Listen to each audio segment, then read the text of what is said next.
This is Lady Macbeth. She just turned 6 months old. Come over here.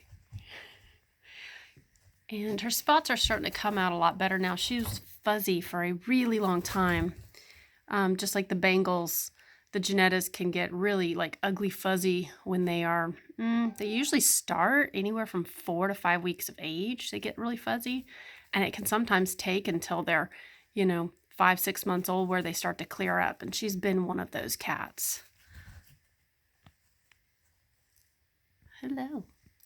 And so what I mean by that is that they kind of go into a camouflage stage where you can't see their spots as sharply. And as they continue to develop, especially through their first year, you'll start to notice that the spots will get more defined. Hello, girly. Breathing. But not all the kittens have really sharp coats when they're very young. So a lot of people pass them up because they think they don't have spots, when in actuality, they're just going through that ugly fuzzy stage. So I actually didn't put her up for sale for quite a while because she was just so fuzzy. I knew people were going to not like it.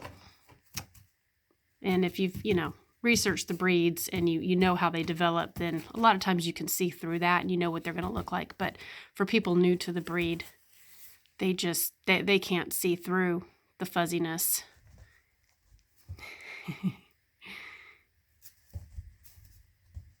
You can see, let's get her up. She's got spots on her belly. Hello.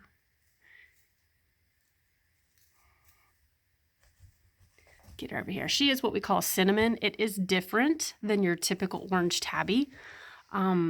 It's a different, richer color. It's actually a different color gene altogether. It's a recessive. So this is not something that you see all the time, even though it may look like your traditional orange tabby. It is a different shade. She's what we call a medium leg dwarf kitten. She is a standard, but she doesn't have the super short legs of a rug hugger. I actually prefer the medium legs. Her mom is a medium leg.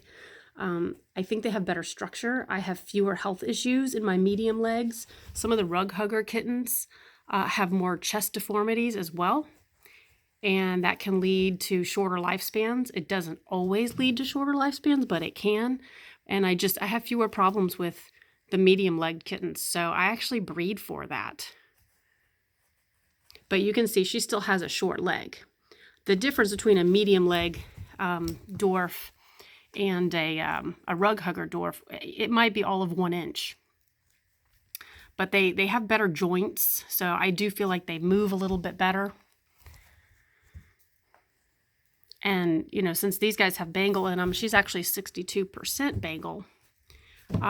Because they have Bengal in them, they're really active cats. So I want them to be able to run and jump and be structurally sound.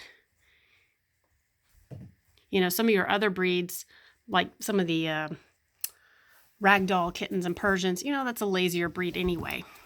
So I do see a lot of rug huggers in that breed, and I don't think it's as much an issue because, the other breeds in that cat are just kind of a more mellow. But with the Bengal, they're a more active cat. They like to run and jump. They love running in the one fast cat wheels, exercise wheels.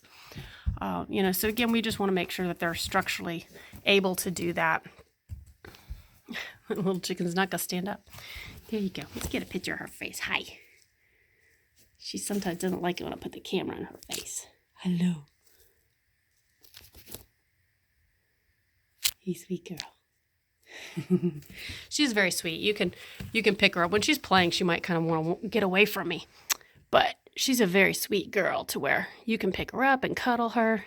I know you look like I'm having a hard time reaching her in my photo cube. Hello. But when she's playing, she's kind of a little more resistant. She says, I don't want to be played and cuddled with. But she's easy to hold and sit on your lap, watch some TV.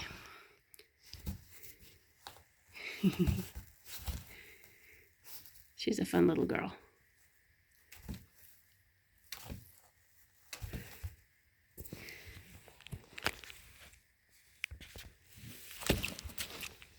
And she plays pretty nicely with the toys. Some of the other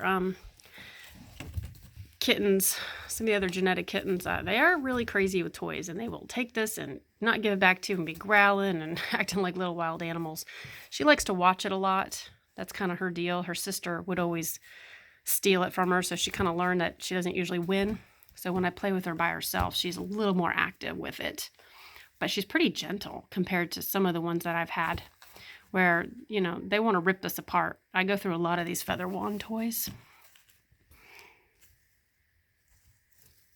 But that's really common with Bengals as well. So, you know, she's a little bit more on the gentle side. And a lot of these cats learn to fetch. They also, a lot of them like water, like to play in water. So you'll get a lot of the same characteristics as Bengals. And again, they're not all like that, but I do see quite a few of them do it. I get owners that send me videos and stories and pictures of their cats retrieving all kinds of odd things. Packets of screws, hair ties, of course, little, you know, any kind of kitten toy, and bringing it up and throwing it in their lap and wanting it to be thrown again. And it's not something you usually have to work a lot to teach. You just kind of start doing it, or the cat just offers it, and pretty soon they're just playing fetch with you.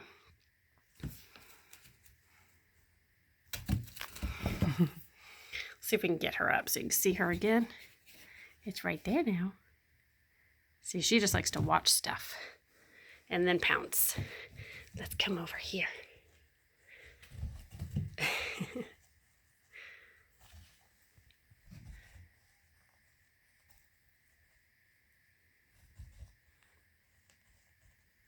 She'll get a little bit bigger.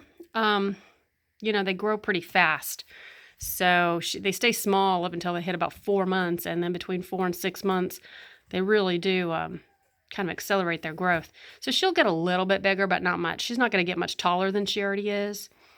She might get a little bit longer. But she's a pretty good size right now. I don't think she's going to be an overly huge girl. Most of my girls are anywhere from 5 to 7 pounds typically. It's rare that I get an 8-pound girl, but it can happen.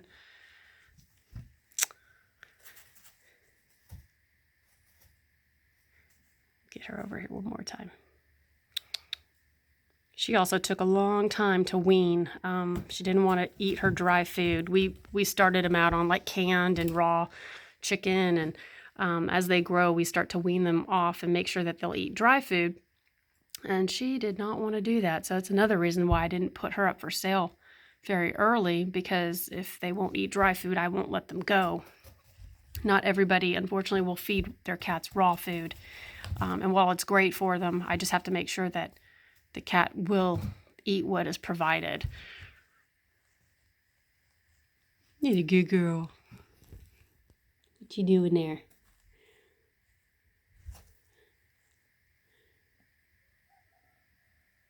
Oh, you're starting to purr. Let's see if I can get that on camera.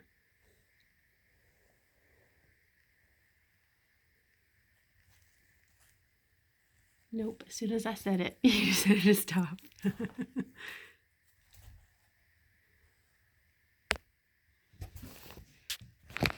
All right, that's about it on this girl. Say goodbye. Say bye. Yeah.